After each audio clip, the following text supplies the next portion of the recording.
Hi viewers, in this video, I am going to replace an air filter on a 2017 Toyota Prius. I got this air filter from Amazon. It's a Toyota genuine product. First thing I have to do is locate for the hood latch and pull. Locate the lever, pull up. I can now access to the air filter box. Remove the two clip.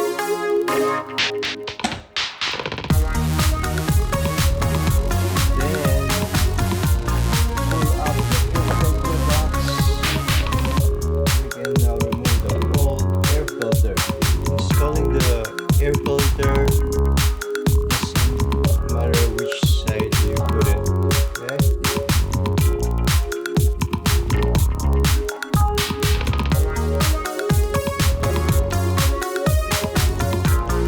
Make sure this is all the way clean. This is to secure the air filter box. You can now secure the air filter box.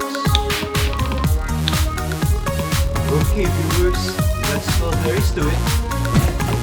Please click that subscribe button and